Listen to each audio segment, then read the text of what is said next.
انا عارف ان خط الوسط عندهم كان ضعيف. ايوه كان لازم 3 يسقطوا. ايوه يا عايده، حد يجي يفتح الباب. ايوه يوه محدش هيفتح. حاضر انا اللي جاي. اسند معايا يا بابا والنبي. ايه ده مين ده؟ الو يا استاذ معتصم، المظاهره شغاله زي الفل. هحكي لك كل حاجه لما اجي الجورنال. مين ده يا بابا مفيش وقت للكلام، الراجل محتاج اسعافات اوليه حالا. ايوه بس مين ده يعني؟ انا على فكره مستعد اتبرع له بدمي، بس تدوني علبتين عصير. عصير ايه يا ابن المفاجيع انت؟ مين ده؟ يا لهوي ايه ده؟ مين ده؟ ما انا مش عارف، عمال اقول لهم الصبح مين ده، ما حدش عاوز يرد عليا. يا بابا من فضلك انا هدخل ليه جوه لو سمحت، ما تجيبش سيره لاي حد انه معايا جوه. طيب مين ده يا بنتي؟ انت طبخانه ايه النهارده يا حماتي؟ اتنيل على عينك، خش جوه. مين ده يا عايده؟ مش عارفه، شوف انت مين اللي على الباب. طيب حاضر. طب مين ده الاول؟ مين ده عشان ابقى فاهم؟ عايده. طيب مين؟ هو فين؟ ومين ده؟ هو فين؟ هو مين حضرتك؟ بص يا حاج، انت عندك ولاد، بلاش تأذي نفسك. انا كل خلفتي بنات، ما عنديش ولاد. موقفك انيل، اهم الولاد رجاله يتحملوا، لكن البنات ضعاف. في ايه حضرتك؟ بص شكلك هتتعبني، فتشوا البيت انت اهو. استنى يا ابني انت وهو، بس تقول لي في ايه الاول؟ اخلص. قول لي في ايه؟ هنا ده فندم. جلابيتي يا جمال. ايه يا بابا في ايه؟ ما انت على طول تاخد شراباتي يا بس انت قلت لي انك ما جبتش الصبيان، شكلك كده بتضلل العداله. لا اصل احنا اساسا في خلافات ما بيني انا وهو على موضوع الشرابات والفانيلات والجلاليب والحاجات دي، احنا اساسا عيله مفككه. ها صح. ايه ده؟ مين دول؟ ايه يا عم انت مين يا عم؟ والنعمه الكريمه مقرومه. تمام يا فندم، فتشت الشام ملاش حاجه. لحقتوا؟ ليه بتدوروا في جيوبكم؟ حلوه حلوه. يا ربي بطرمان عسل واقف جنبي. في ايه يا بابا؟ انت اختلست عشان جهازنا ولا ايه النظام؟ يا اختي تنيلي، هو انتوا جالكوا عرسان من اصله عشان يختلس؟ انا هدور بنفسي، فتشوا الحمام. حمام ايه يا حظابط؟ ما يصحش، انا بنتي جوه الحمام، ما يصحش تفتحوا عليها الباب. في ايه؟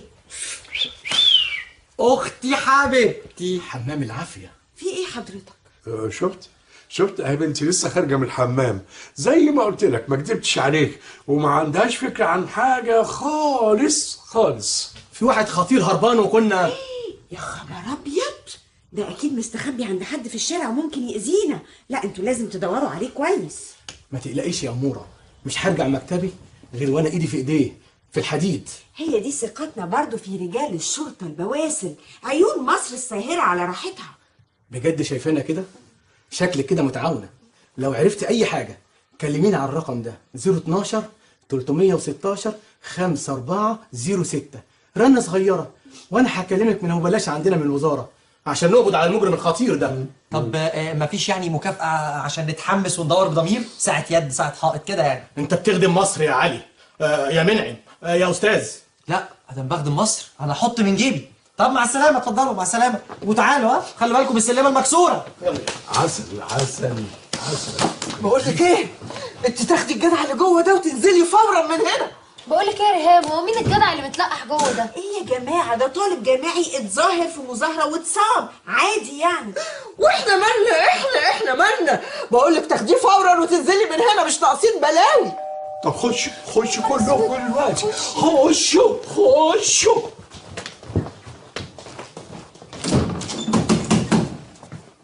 نعم. بس لا مؤاخذه، نسيت الموبايل بتاعي. لا انت نسيت النمره بتاعت الموبايل بالاماره 012 306. ها مش كده؟ بابا هات 50 جنيه عشان مجموعة الإحصاء. ايه ما تديله؟ هو مش ابنك؟ ابني طبعا. ابني. طب لو عرفتوا اي حاجه يبقى كلموني فورا عشان دي مسؤوليه. طبعا. مع السلامه. السلام عليكم. مع السلامه. هات ال 50 جنيه واقلع الجلابيه دي. يا ابو ريهام انا كان لازم اتقن الدور عشان انا تاكدت دلوقتي ان انت عاوز تتجوز سهام بنتي طمعا في ثروتي وجلابيتي. اقلع يا ابو ريهام، ده انا جاي من الدولاب جوه ثروه ايه ده، هم غيارين. اقلع الجلابيه قلت. بقول لك ايه يا مقصوفة الرقبة، انت تاخدي الجدع اللي جوه ده وتنزلي فورا، احنا مش ناقصين بلاوي. خشوا خشوا، ده يوم مش فايت، خشوا. المره دي نستخبى في الدولاب. ما يشوفنيش، انا مش فاهم الظابط ده، ما يجي يسكن عندنا احسن. يا فندم انت يا خالي يا حبيبي. كده كملت يا عايده. اهدى يا خال، المثل بيقول لاقيني ولا ايه؟ إلهي تتوه في مولد ما يلاقوك ابدا. بتقول حاجه يا خال؟ بقول لاقيني ولا تغديني. ماشي. عموما اصلا كنت بحمي بستلة ميه عشان استحمى، وكنت طمعان يعني في حته صابونه بريحه من عندكم كده مش اكتر. مالكوا قلبين خلقتكم كده ليه؟ طب خلاص مش لازم بورقتها يعني، اي بروه من على الحوض كده تقضيني. ايه؟ ايه ده؟ انتوا مضايفين قتيل ولا ايه عندكم يا خال؟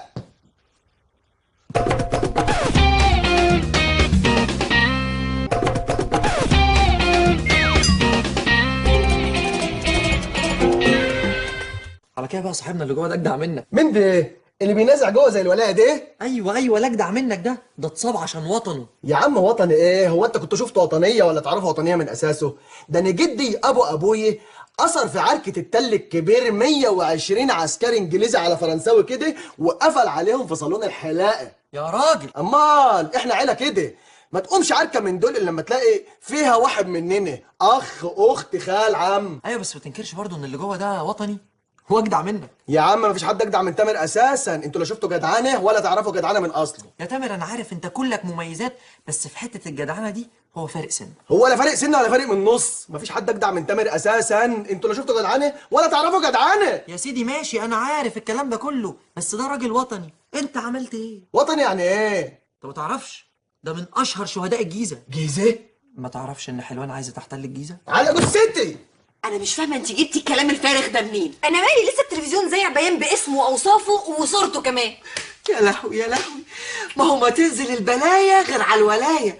ناوية على ايه يا بنت عبد الحميد؟ هتاخدينا في الرجلين معاه ولا ايه؟ ده بيقولوا انه قائد لمجموعه خربت وسرقت وحرقت المحلات. يا جماعه ما حصلش، انا كنت واقفه جنبه طول المظاهره من اولها لاخرها وما حصلش اي حاجه من دي. انت تخرسي خالص، وانت بتهبلي ايه انت الاخرى؟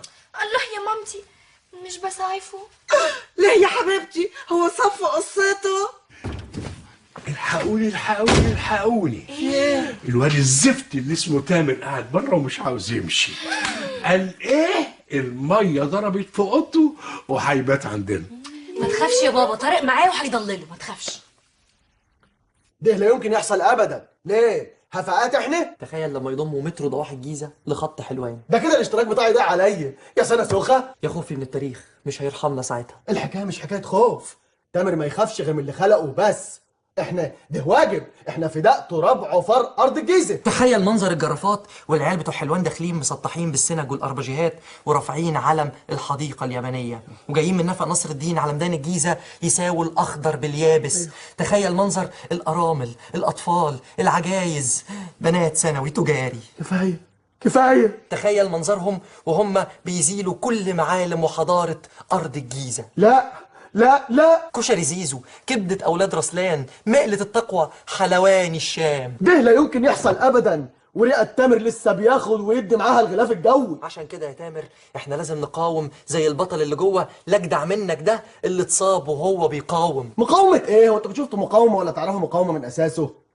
طب ده احنا مرة عندنا في الفيوم دخل علينا واحد كده زيك تمام، حب يشتغلنا ويقول لنا ان اسيوط ناوية تحتل الفيوم وتشفط بحيرة قارون. الله، ده سمير ابن عمتي. تحب تعرف احنا عملنا فيه ايه؟ مصر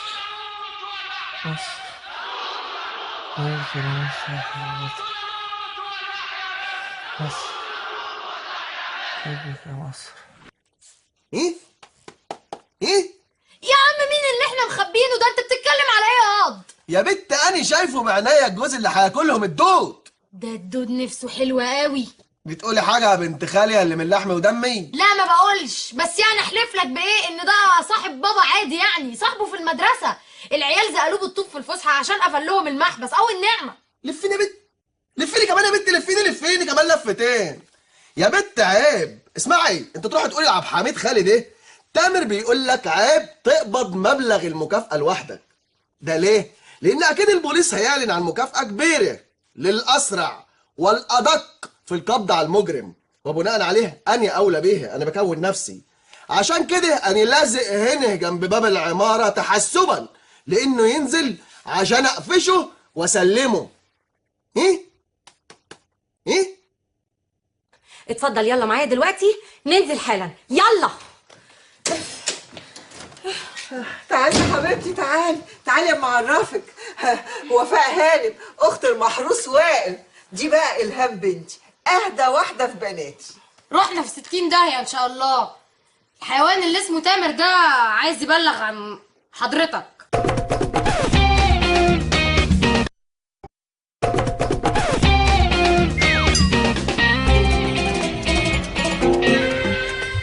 يلا يا حبيبي خد دي كمان من ايدي. لا لا كفايه كده يا عايده بقى، مش قادر. تعدمني ما خدتها يا حبيبي. كل يا حبيبي ربنا يخليك يا عايده. انما يعني ايه الكرم المفاجئ اللي نزل عليك فجأة دي؟ نزلت من على الانترنت على رأي الواد طارق الرزل ده. حلوة ايه؟ حلوة خالص يا تامر، ده انت ابن الغالية والضفر ما يطلعش من اللحم، واحنا اهل. طبعا احنا اهل. وما دام احنا اهل يبقى الاهل ما ينفعش يعضوا في بعض. الله، هم كلاب بلدي. امال ايه بقى الكلام اللي انا سمعته من الهام ده؟ انا برضو والله ما صدقتش. انا قلت مش معقولة تامر ابن الفيوم البار حامل اخلاق القرية يفتن على خاله. لا ما انا ما كنت بحكي لك حكاية الكلاب، نسيت نقطة مهمة قوي، ان الكلاب لما كلب او كلبة فيهم يفكر ان هو يستفرد بعضمة يقرقشها لوحده، باقي الكلاب بتتسعر عليه. صحيح، وشك زي الصفيحة ما يكلح من الفضيحة. عايز ايه يا زفت؟ خلصني، عايز ايه؟ ايوه زفت كده وبتاع. انا كده حسيت ان انا رجعت تاني لبيتي والاهلي والناسي والبيت خالي. بص بقى لما اقول لك يا عايده، بالنسبه للعصافير اللي انا كنت جاي من البلد دقيقها، انا سهتكم وذبحتها وشويتها وكلتها من زمان الزمان. يوه ما تخلص يالا، انت عايز ايه؟ شوف يا عايده، اني فتني مش هفتن، وده مش لان الفتنه حرام او انني لو فتنت اخش النار، لا، ده لان خالي صحته ما عادتش تستحمل النوم على البرش، ولان انتم اهلي وعزوتي وناسي كما سبق ان قلنا، وده لانك خلاص يا عايده هتبقي في لحظه حماتي. نعم الله عليك يا عايده. انا خلاص صحيت الصبح قريت الفاتحه مع نفسي وعقدت العزم ان اتجوز بنتك الدكتوره سهام. انت تتجوز سهام يا واطي؟ وبعدين سهام دي مخطوبه، الدكتوره سهام هتبص لك انت يا معفن. اشتمي يا عايده، اشتمي. يلا اتفضل قوم فز اخرج من هنا. انا لو فزيت وخرجت من هنا يا عايده هتحرك كالتالي، هنزل على التاكسي على المديريه على الطرقه اللي مليانه ظباط وعساكر دي على مكتب المأمور وهبلغ عنكم. يا ابن الايه الغاليه. خلاص يا تامر، انا موافقه هجوزك سهام. هو انا هلاقي لسهام واحد في ضفرك ساقط معهد لاسلكي قد الدنيا؟ لا انا كنت بسقط بسبب الغياب يا عايده. يعني مش غباوه؟ لا غباوه. عموما يا عايده، انا سعيد ايام سعاده ان انت رجع لك عقلك، وانك نويتي خلاص تفشكلي خطوبه المزغود اللي اسمه طارق ده والبت سهام. ولا ايه يا مرات خالي؟ لا مرات خالك ايه؟ قول لي بقى يا حماتي، بحب اسمعها من بقك. يا حماتي ربنا يتمم بخير يا استاذ تامر. عموما بقى انا كده خلاص لازم انا اكلم مامي عشان تيجي تتمم الاجراءات. لا مامي ايه؟ انت لسه هتجيبها وتشحططها من بلد حلاوتها كده في حموتها. احنا نخلص في ايد البت النهارده. يعني انزل اجيب الشبكه؟ يلا انزل وروح هات الشبكه وانا مستنياك. فريره يا حماتي، اسرع من الدو اللود بتاع الانترنت. لا فريرة ايه؟ على مهلك خالص لحسن يدوك دهب مغشوش. في 60 داهية يا سهام. في ايه بس يا ماما؟ ده اختك تنزل وائل بسرعة. طب والكلب البوليسي اللي اسمه تامر ده؟ سربته. قال ايه؟ راح يجيب شبكتك. ايه؟ انتوا جننتوا؟ طب وطارق حبيبي؟ يا بنت ده اي كلام، انا عملت كده بس عشان ينزل.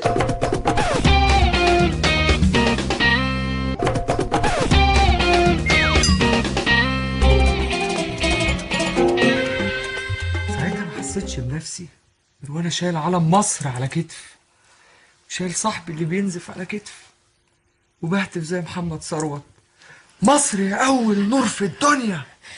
ياه، بصراحة أنا كل يوم بنبهر بيك أكتر من الأول.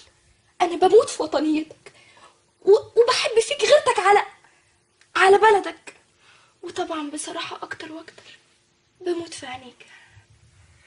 وهبت قلبي وروحي وعمري لبلدي.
حب الحقيقي بيعيش يا حبيبي، حب الحقيقي قلبي ما انساه،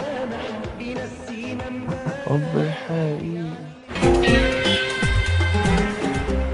مش عارف اقولك ايه، مش عارف انا فرحان لبراءتي اللي ظهرت ولا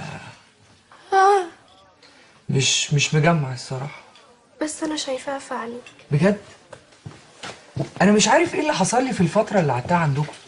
اتغيرت خالص، دماغي بدأت تنشغل بحاجات تانية غير السياسة، وقلبي اللي كان بيدق لمصر بس بدأ يدق لحاجات تانية، ووداني اللي ما كانتش بتسمع غير اوبريتات اكتوبر بس بقت تحب اكتر حماقي ولؤي. وهو ده التغيير الحقيقي المطلوب يا وائل. احنا طبعا ما ننكرش ان البلد بتمر بفترة سياسية مهمة، بس انا قلبي بيمر بفترة عاطفية اهم. تتجوزيني يا هيام؟ ها؟ ألف الهرام أنا كسبت راجل والله.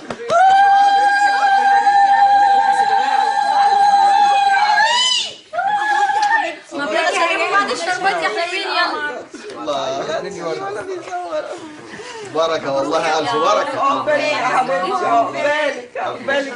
عسل عسل، ما تحبش الشربات.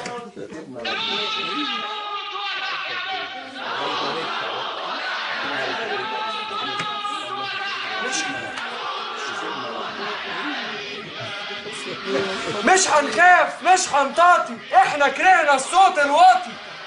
مصر مصر مالها مصر؟ مش هنخاف، مش هنطاطي، احنا كرهنا الصوت الواطي.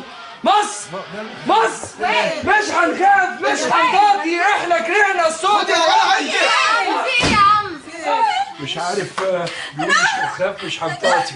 معلش يا حبيبي. بنتي البنت راحت. وائل مضى.